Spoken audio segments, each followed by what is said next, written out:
3, 2, 1. Bienvenidos a mi canal.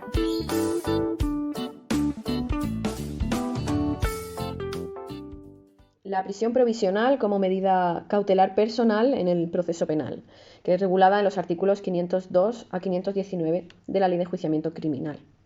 La prisión provisional es una medida cautelar de carácter personal que consiste en la limitación de la libertad individual de una persona, ordenada por el órgano jurisdiccional competente y que tiene por objeto el ingreso de ésta en el centro penitenciario como instrumento para asegurar los fines del proceso y la eventual ejecución de la sentencia. Artículo 502. 1. Podrá decretar la prisión provisional el juez o magistrado instructor, el juez que forme las primeras diligencias, así como el juez de lo penal o tribunal que conozca de la causa. Es decir, la prisión provisional se puede decretar al llamarse provisional, obviamente, puede decretarse desde un primer inicio, ¿vale? Segundo, la prisión provisional solo se adoptará cuando objetivamente sea necesaria, de conformidad con lo establecido en los artículos siguientes, y cuando no existan otras medidas menos gravosas para el derecho de la libertad, a través de las cuales puedan alcanzarse los mismos fines que con la prisión provisional. 3. El juez o tribunal tendrá en cuenta para adoptar la prisión provisional la repercusión que esta medida pueda tener en el investigado o encausado, considerando sus circunstancias y las del hecho objeto de las actuaciones, así como la entidad de la pena que puedan ser impuestas. Y 4. No se adoptará en ningún caso la prisión provisional cuando de las investigaciones practicadas se infiera racionalmente que el hecho no es constitutivo de delito o que el mismo se cometió concurriendo una causa de justificación. Es decir, la prisión provisional es una última alternativa. Siempre han de buscarse alternativas menos gravosas para el investigado o encausado. Artículo 503. 1. La prisión provisional solo podrá ser decretada cuando concurran los siguientes requisitos. Primero, que conste en la causa la existencia de uno o varios hechos que presenten caracteres de delito sancionado con pena cuyo máximo sea igual o superior a 2 años de prisión, o bien con pena privativa de libertad de duración inferior si el investigado o encausado tuviera antecedentes penales no cancelados ni susceptibles de cancelación derivados de condena por delito doloso. Es decir, solo podrá decretarse prisión provisional si la pena del delito cometido fuese mayor o igual a 2 años de prisión, o si fuese menor a 2 años y este tuviese antecedentes penales no cancelados. Si fueran varios los hechos imputados, se estará lo previsto en las reglas especiales para la aplicación de las penas. Segundo, que aparezcan en la causa motivos bastantes para creer responsable criminalmente del delito a la persona contra quien se haya de dictar el auto de prisión. Tercero, que mediante la prisión provisional se persiga alguno de los siguientes fines. A. Asegurar la presencia del investigado o encausado en el proceso cuando pueda inferirse racionalmente un riesgo de fuga. Para valorar la existencia de este peligro, se atenderá conjuntamente a la naturaleza del hecho, a la gravedad de la pena que pudiera imponerse al imputado, a la situación familiar, laboral y económica de éste, así como la inminencia de la celebración del juicio oral, en particular en aquellos supuestos en los que procede incoar el procedimiento para el enjuiciamiento rápido. Procederá a acordar por esta causa la prisión provisional de la persona investigada cuando, a la vista de los antecedentes que resulten de las actuaciones, hubieran sido dictadas al menos 2 requisitorias para su llamamiento y busca por cualquier órgano judicial en los 2 años anteriores. En estos supuestos no será aplicable el límite que respecto a la pena establece el ordinal 1 de este apartado. ¿Esto qué significa? Que si en los 2 años anteriores se han dictado al menos 2 requisitorias, lo que significa 2 buscas y captura, no se tomará en cuenta lo que he indicado en el punto primero, es decir, que sea una pena de prisión mayor a 2 años o menos de 2 años si tiene antecedentes penales. En este caso, si se han dictado 2 requisitorias en los 2 años anteriores, directamente, si se considera como tal, se dictará auto de prisión provisional. B. Evitar la ocultación, alteración o destrucción de las fuentes de prueba relevantes para el enjuiciamiento en los casos en que exista un peligro fundado y concreto. No procederá a acordar la prisión provisional por esta causa cuando pretenda inferirse dicho peligro únicamente del ejercicio del derecho de defensa o de falta de colaboración del investigado o encausado en el curso de la investigación. Para valorar la existencia de este peligro, se atenderá a la capacidad del investigado o encausado para acceder por sí o a través de terceros a las fuentes de prueba o para influir sobre otros imputados, testigos o peritos o quienes pudieran serlo. Y C. Evitar que el investigado o encausado pueda actuar contra bienes jurídicos de la víctima, especialmente cuando ésta sea alguna de las personas a las que se refiere el artículo 173.2 del Código Penal. En estos casos no será aplicable el límite que respecto de la pena establece en el ordinal 1 de este apartado. En este caso, cuando se actúa contra los bienes jurídicos de una víctima de violencia de género, que el artículo 173.2 del Código Penal indica cónyuge, ascendientes, descendientes, etc. En este caso no se tiene en cuenta el ordinal primero, que indica que solo se establecerá prisión provisional cuando sean penas mayores de 2 años o menores si tienen antecedentes penales. Segundo, también podrá acordarse la prisión provisional concurriendo los requisitos establecidos en los ordinales 1 y 2 del apartado anterior para evitar el riesgo de que el investigado o encausado cometa otros hechos delictivos, es decir, para que no cometa otros delitos. Para valorar la existencia de este riesgo se atenderá a las circunstancias del hecho, así como a la gravedad de los delitos que se pudieran cometer. Solo podrá acordarse la prisión provisional por esta causa cuando el hecho delictivo imputado sea doloso. No obstante, el límite previsto en el ordinal 1 del apartado anterior no será aplicable cuando de los antecedentes del investigado o encausado y demás datos o circunstancias que aporte la policía judicial o resulten de las actuaciones pueda racionalmente inferirse que el imputado viene actuando concertadamente con otra u otras personas de forma organizada para la comisión de hechos delictivos o realiza sus actividades delictivas con habitualidad. Artículo 504.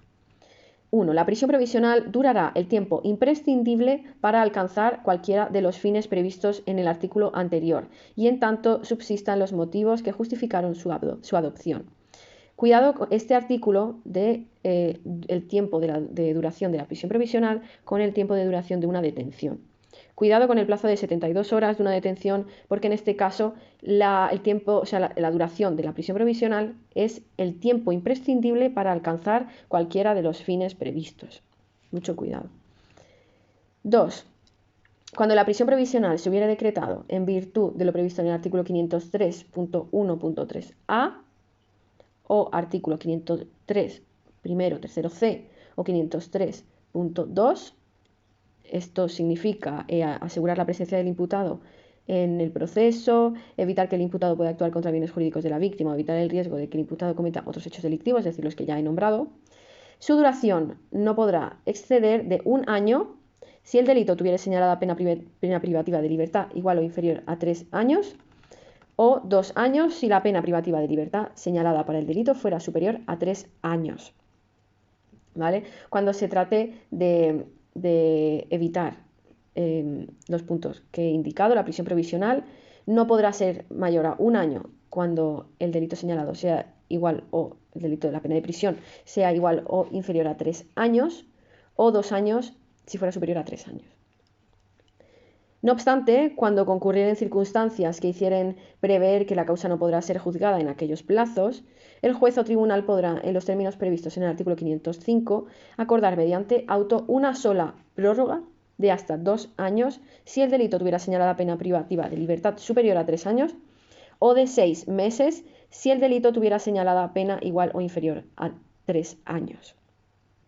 Es decir, y pequeño esquema que introduzco, ¿vale?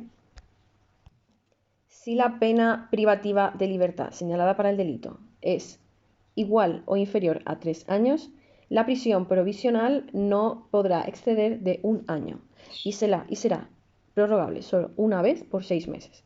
Ahora bien, si la pena privativa de libertad señalada para el delito es superior a 3 años, la prisión provisional no podrá exceder de 2 años, prorrogable una sola vez por 2 años más.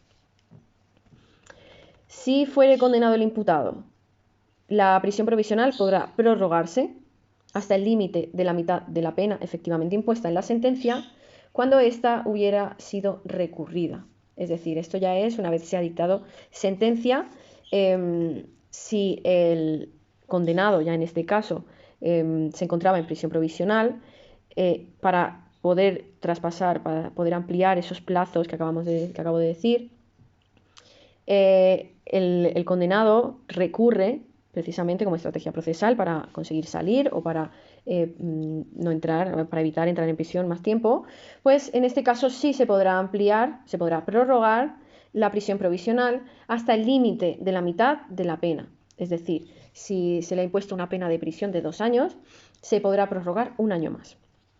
¿Vale?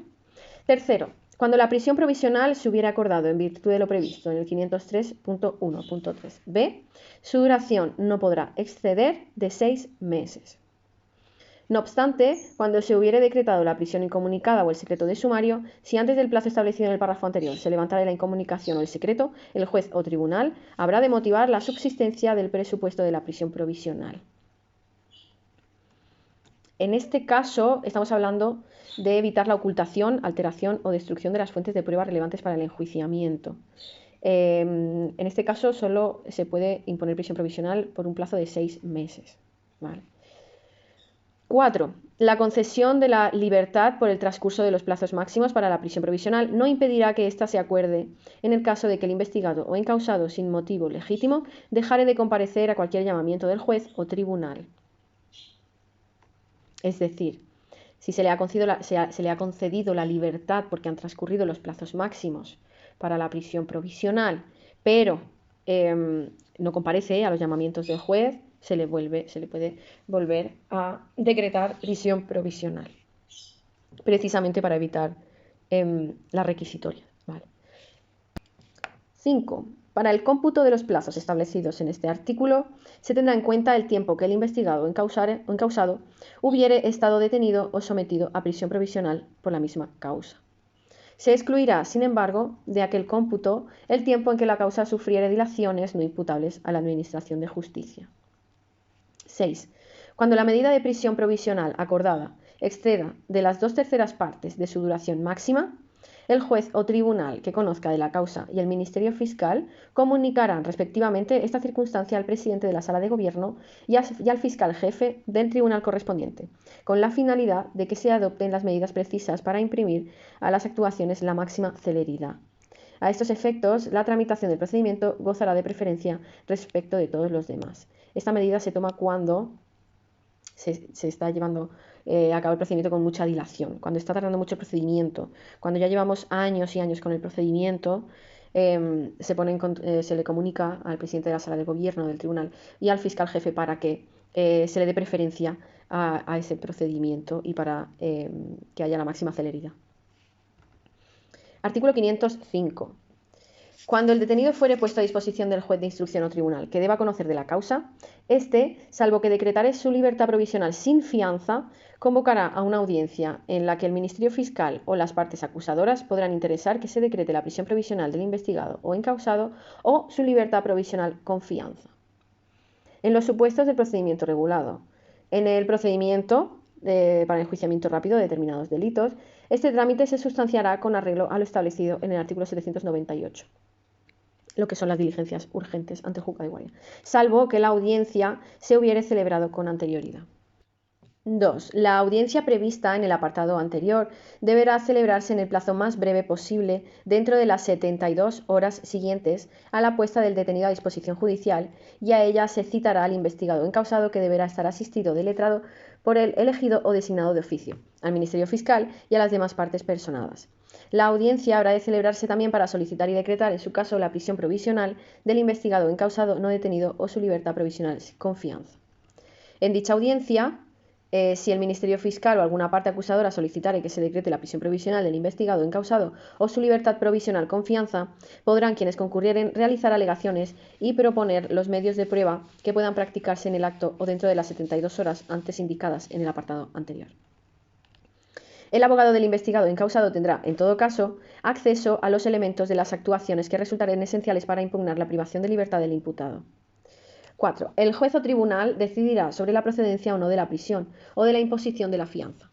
Si ninguna de las partes las instare, acordará necesariamente la inmediata puesta en libertad del investigado o encausado que estuviere detenido. 5. Si por cualquier razón la audiencia no pudiere celebrarse, el juez o tribunal podrá acordar la prisión provisional si concurrieren los presupuestos del artículo 503 o la libertad provisional con fianza. No obstante, dentro de las siguientes 72 horas, el juez o tribunal convocará una nueva audiencia, adoptando las medidas a que hubiere lugar por la falta de celebración de la primera audiencia. 6. Cuando el detenido fuere puesto a disposición del juez distinto del juez o tribunal que conociere o hubiere de conocer de la causa y el detenido no pudiere ser puesto a disposición de este último en el plazo de 72 horas, procederá el primero de acuerdo con lo previsto en los apartados anteriores. No obstante, una vez que el juez o tribunal de la causa reciba las diligencias, oirá al investigado o encausado, asistido de su abogado, tan pronto como le fuere posible dictar la resolución que proceda. Artículo 506, muy importante. Primero, las resoluciones que se dicten sobre la situación personal del investigado o encausado adoptarán la forma de auto, no solo la prisión provisional, todas las resoluciones sobre la situación personal. El auto que acuerde la prisión provisional o disponga su prolongación expresará los motivos por los que la medida se considera necesaria y proporcionada respecto de los fines que justifican su adopción. 2. Si la causa hubiere sido declarada secreta, en el auto de prisión se expresarán los particulares del mismo que, para preservar la finalidad del secreto, hayan de ser omitidos de la copia que hayan de notificarse. En ningún caso se omitirá en la notificación una sucinta descripción del hecho imputado y de cuál o cuáles de los fines previstos en el artículo 503 se pretende conseguir con la prisión.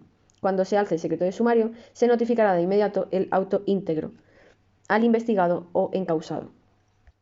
Es decir, cuando está decretado el secreto de sumario, el auto de prisión aún así se tiene que notificar. Sin embargo, en dicho auto, durante el secreto de sumario, pues se omiten algunos apartados de dicho auto. Y cuando se levanta el secreto de sumario, se remite de nuevo el mismo auto, pero sin omitir las partes que podrían perjudicar al secreto de sumario. 3. Los autos relativos a la situación personal del investigado o encausado se pondrán en conocimiento de los directamente ofendidos y perjudicados por el delito cuya seguridad pudiera verse afectada por la resolución. Artículo 507. 1.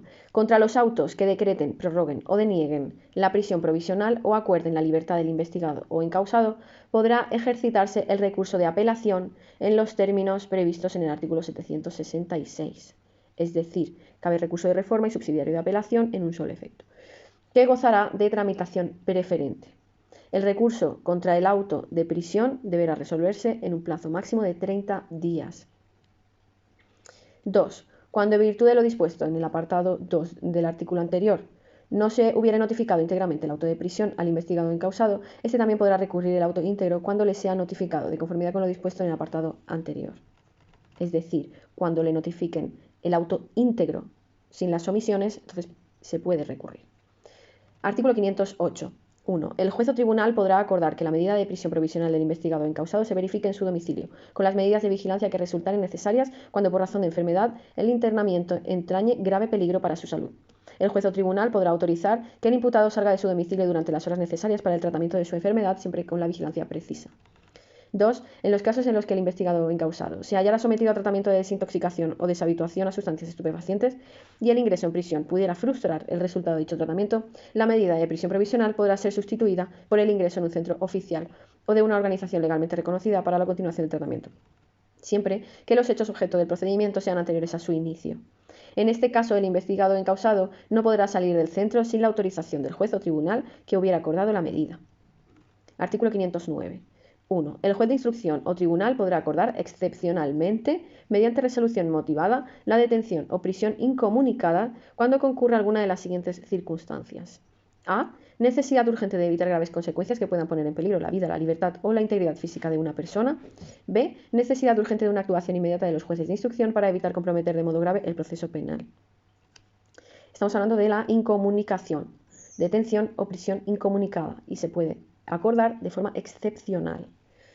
2. La incomunicación durará el tiempo estrictamente necesario para practicar con urgencia diligencias tendentes a evitar los peligros a que se refiere el apartado anterior. La incomunicación no podrá extenderse más allá de 5 días. Diferencia con la prisión provisional, ¿vale? Los plazos de prisión provisional.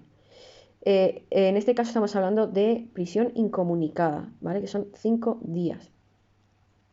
En los casos en que la prisión se acuerde en causa por alguno de los delitos a que se refiere el artículo 384 bis u otros delitos cometidos concertadamente y de forma organizada por 2 o más personas, la incomunicación podrá prorrogarse por otro plazo no superior a 5 días.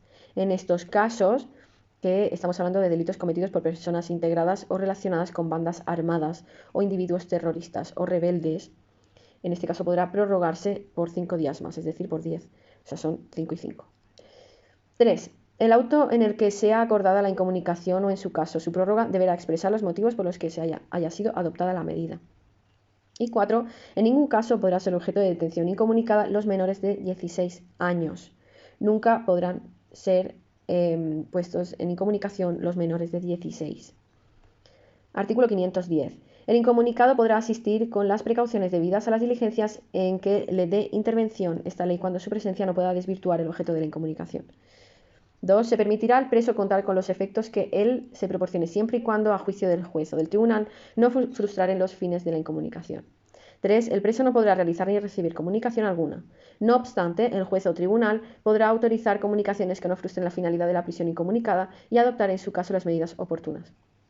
4. El preso sometido a incomunicación que así lo solicite tendrá derecho a ser reconocido por un segundo médico forense designado por el juez o tribunal competente para conocer de los hechos. 511. Artículo 511. 1. Para llevar a efecto el auto de prisión se expedirán 2 mandamientos. Este artículo ha sido preguntado en multitud de ocasiones en los exámenes de las oposiciones. El auto de prisión se expiden 2 mandamientos. Uno, a la policía judicial o agente judicial, en su caso, que haya de ejecutarlo, es decir, a la policía que tiene que ir a detenerlo para llevarlo a prisión, y otro para el director del establecimiento que deba recibir el preso, es decir, otro para el director de la institución penitenciaria de prisión. En el mandamiento se consignarán los datos personales que consten del investigado o encausado, el delito que dé lugar al procedimiento y si la prisión ha de ser con comunicación o sin ella. 2. Los directores de los establecimientos no recibirán a ninguna persona en condición de preso sin que se les entregue mandamiento de prisión. Es decir, si la policía judicial detiene a esta persona para llevarlo a prisión y no llevan o no ha recibido el director de la prisión el mandamiento, no lo va a ingresar en prisión, ¿vale? 3. Una vez dictado auto por el que se acuerde la libertad del preso, inmediatamente se expedirá un mandamiento al director del establecimiento.